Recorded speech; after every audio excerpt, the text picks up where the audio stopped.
اشتیاق طلب مغفرت کے سلسلے میں حضرت امام زین العابدین علیہ السلام کی دعا۔ نام سے اللہ کے جو بڑا مہربان نہایت رحم کرنے والا ہے۔ اے اللہ، رحمت نازل فرما محمد صلی اللہ علیہ وآلہ وسلم اور ان کی آل پر، اور ہماری توجہ اس توبہ کی طرف مبذول کر دے جو تجھے پسند ہے، اور گناہ کے اصرار سے ہمیں دور رکھ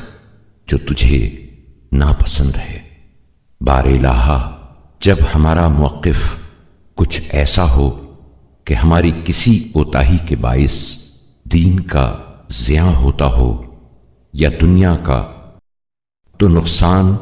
دنیا میں قرار دے کہ جو جلد فنا پذیر ہے، اور عفو و درگزر کو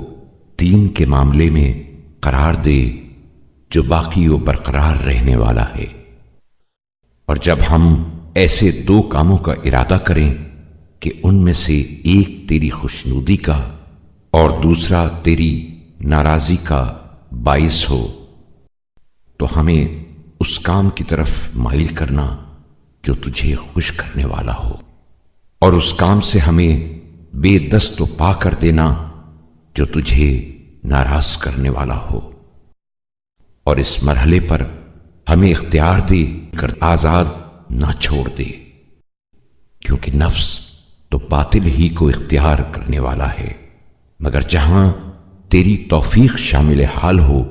اور برائی کا حکم دینے والا ہے مگر جہاں تیرا رحم کار فرما ہو۔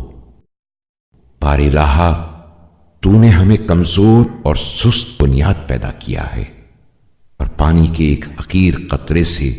خلق فرمایا ہے۔ اگر ہمیں کچھ قوت و تصرف حاصل ہے تو تیری قوت کی بدولت، اور اختیار ہے تو تیری مدد کے سہارے سے، لہذا اپنی توفیق سے ہماری دستگیری فرما، اور اپنی رہنمائی سے استحکام و قوت بخش، اور ہمارے دیدہ دل کو ان باتوں سے جو تیری محبت کے خلاف ہیں نابینا کر دے، اور ہمارے اعضاء کے کسی حصے میں معصیت کے سرایت کرنے کی گنجائش پیدا نہ کر۔ بار الہا، رحمت نازل فرما محمد صلی اللہ علیہ وآلہ وسلم اور ان کی آل پر، اور ہمارے دل کے خیالوں، اعضاء کی جنبشوں، آنکھ کے اشاروں اور زبان کے کلموں کو ان چیزوں میں صرف کرنے کی توفیق دے جو تیرے ثواب کا باعث ہوں، یہاں تک کہ ہم سے کوئی ایسی نیکی چھوٹنے نہ پائے جس سے ہم تیرے اجر و ثواب کے مستحق قرار پائیں، اور نہ ہم میں کوئی برائی رہ جائے جس سے تیرے عذاب کے سزاوار ٹھہریں۔